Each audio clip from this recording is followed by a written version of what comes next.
I quickly show you one important thing on the van. It's not really extremely important, but when the situation comes in place, it is actually quite important. Ignore the mess and all the stuff. It's still a workshop. Now, this is a normal tire. Well, it's a 35-inch on a 15-inch steel rim. It's not new, it's old, but again, it does the job for the as a spare if you get a puncture.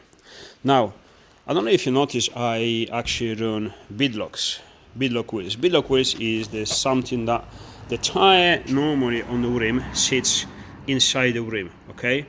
On the beadlock, it doesn't. On the beadlock, a tire sits in between these two flanges, and then you clamp them with these bolts and nuts, yeah? Clamp them together. Now, usually this is something that has been used on competition cars. Because you lower the pressure quite a lot, even to half a bar, and obviously they give you much more grip, etc., etc. But every time you lower the pressure from the tire, you're risking obviously the bead to come off, the tire come off from the bead, and you lose all the pressure. You lose actually the whole tire of the wheel sometimes in competitions when they spin fairly fast. Now you say, well, why are you being such an ass using competition rims, competition style rims? You know, competition rims just poorly made quickly. Now these days competition stuff runs like much more expensive stuff. But why did you run a beadlock style, which is for competition use on the road, on an expedition vehicle like this? You don't need for that because you never lower the tire pressure that much and all that stuff. Well, let me tell you something. If I lower the tire pressure or not, I'm not sure. I'm able to. If I go on the beach, on the sand or something like this, I can lower this tire pressure as low as way too low, and I don't really have much risk of removing the tire from the wheel bit because again it's clamped. But mainly now in this occasion, well, if you get a puncture, for example, which I don't have a puncture, but this tire has been repaired. I bought it this way. I bought this tire second hand. I'm extremely happy with them. If I get the new ones, I'll probably get exactly the same ones. It's a big Govrish Multi-Rain TA MK2. They are very good. The light, the grip on the wet tarmac is unbelievably good, which is very important because again, on the road we use, obviously with these cars, we use them mostly on the road on the tarmac, and safety is the first thing. Plus they have very good grip off-road. They're not really that noisy. Obviously they're not quiet. However, above this with the repair on the sidewall, which is kind of on a sidewall, shouldn't be repaired. They've repaired it. It was holding for about a year and a half, no problems. Now I've noticed it started losing air. So let's simulate you got a puncture. I have to repair this. Now in a normal thing, in a normal situation, you remove the tire and you put your spare tire on it. Fair enough. If you go on long journeys, you know what? You already used one and you have another puncture, blah blah, you have to repair it. I mean, all the situations you have the solutions. Okay, you can repair on the side of the road or something like this. However, the point is, if you have to remove the tire from the wheel without the machines, it is quite difficult. Yes, there are a couple of techniques you can. If you have the high lift, you can do it with a high lift. If you have a heavy vehicle.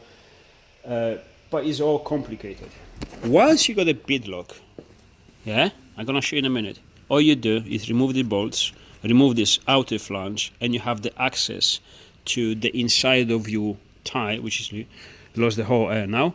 You have the access to the inside of your wheel without even removing the wheel from the car. Just jack it up like I did, and well, I'll show you in a minute. Hold on. All right, so I removed all the bolts and nuts.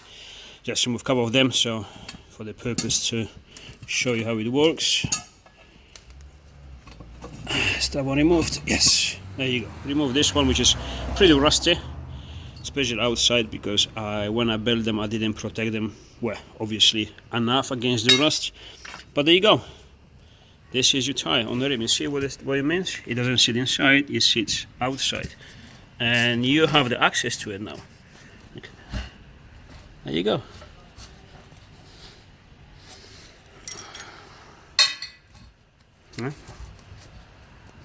Put something in here. Obviously I need two hands, and you can get your hands inside. I just can't put my fingers in now because I'm holding the phone. Just your hands for a sec. There you go. There you go. And you got access to it. Very simple. Sure, it's not the most comfortable job in the world, but again, you don't even have to remove the rim from the axle. Now in this case, I'm gonna remove it anyway. I've done it this way just to show you why it is actually good to use beadlock rims on an expedition vehicle. I'm gonna remove the rim anyway because I've actually got a sticky caliper, so I want to address that problem as well. But there you go, this is why you use them. And there you go, rim is still on the car, plenty of access, and that is the repair they've done, which obviously I have to see if I can repair it slightly better or just seal it around. I got these patches for the repair. I don't think I'm gonna use this because obviously I will have to cut all of that off, which I don't think is a good idea, and maybe just use this, what it is, come on, focus, rubber cement. It's like a sealant.